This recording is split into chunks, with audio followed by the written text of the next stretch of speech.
with you. A reading from the Holy Gospel according to Luke.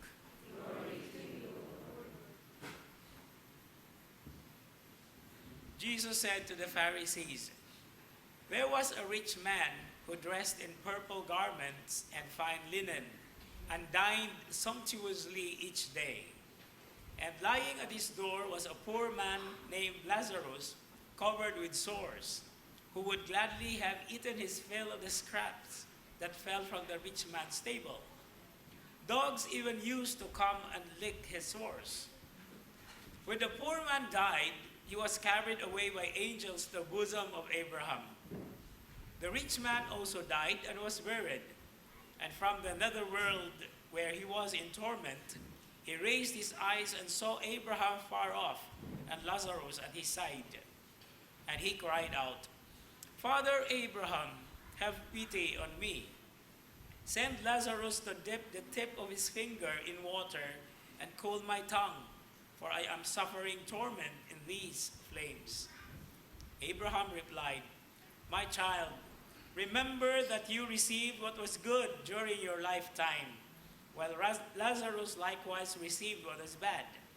But now he is comforted here, whereas you are tormented. Moreover, between us and you a great chasm is established to prevent anyone from crossing who might wish to go from our side to yours and from your side to ours.' He said, 'Then I beg you, Father, send him to my father's house, for I have 5 brothers, so that he may warn them, lest they too come to this place of torment.' But Abraham replied, 'They have Moses and the prophets. Let them listen to them.' But he said, 'Oh no, Father Abraham, but if someone from the dead goes to them, they will repent.' Then Abraham said, 'If they will not listen to Moses and the prophets, neither will they be persuaded if someone should rise from the dead.'"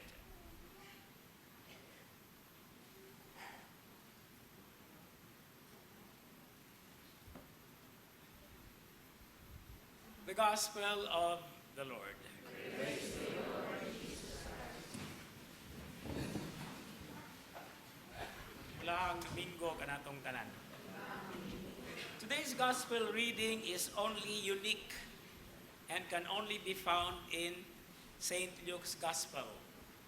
But just like any other story, the names or personalities presented here do not necessarily mean or refer only to one particular person.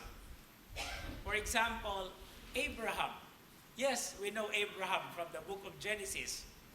But here in this context of the parable, he represents God. Precisely, God is Father. And Abraham means father of all. And that's the reason why the rich man addressed him as Father Abraham. The second name that we are familiar with is Lazarus. And of course, Lazarus is identified as the best friend of Jesus, the bosom friend of the Lord. But he represents practically everyone or anybody ostracized, rejected, or those suffering. In fact, we have a tradition where we can connect such an interesting thing. I don't know, if you understand when I say aro. Gi-aro. Unsa may bot ipasabot kung moingon ta gi-aro lagi na siya. Okay?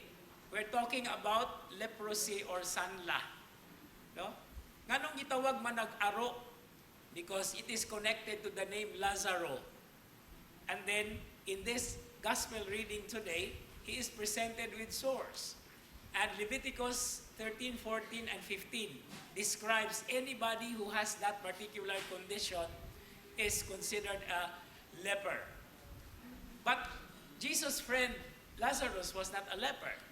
And so he represents people or anybody ostracized or rejected and who are waiting for somebody to give him something.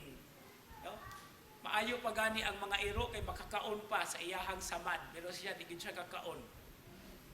Now, traditionally speaking, the rich man has no name. But then, there is an interesting, what we call, naming that happens. Because according to certain text, based on the Latin, ang ngalan kuno sa dato si Dives. But Dives is literally Latin word for rich or for a rich man. But let him be nameless because he also represents countless people who practically have the same attitude which he has. Now, what was his attitude? He was rich. He was eating all the time. He did not box. He did not actually do any violent thing to Lazarus. He was just enjoying the gifts, the pleasure that life has offered him. In fact, if you try to follow the course of the story, he is so concerned about his other brothers, when he was already there, tormented. So he was not really bad. He was very kind, in fact, to his own kind. But what was his sin? This is the very point of the gospel. Because today's gospel reading reminds us that sins are not the things that we do, bad things, evil things that we do. Okay? It also involves even evil thoughts. And we are drawn back to the confiteor, or to the I confess. What do we say? In my thoughts, in my words, in what I have done, and in what I have failed to do. This is where the gospel reading fits very well. For the things that we have failed to do, this was the sin of the rich man or Dives. And he was tormented because of it. But then there is still always a goodness in his person. No? And I'd like to inject a little funny thing about it when he requested Abraham to also remind his 5 other brothers. Abraham would have said, "Don't worry, payo na lang na nga dili sila mawarningan kay para daghan mo diha sadya mo." Of course, that's a funny thing. But the point here is, whatever has been done or not done, it's always a serious concern. And so here comes the point in the gospel reading, because we are presented with the so many and countless reminders so that we will be able to take into account, to embrace, atong magakus, atong mahawg, atong ang mahimo, bisan og lisod kayong buhaton, ang unsay gitudlo ni Moises og sa mga propeta, which represents to us the Old Testament or the Scriptures. Nga naa di ay sa balaang kasulatan, it is in Scriptures that all the necessary things that we have to do are being taught to us, to remind us, so that we will not have the tormenting experience of the rich man in the afterlife. But then he still insisted, because he wanted somebody to, for someone to come from the dead. And so the New Testament is presented. Actually, the last part of the gospel reading presents to us the Old Testament and the New Testament.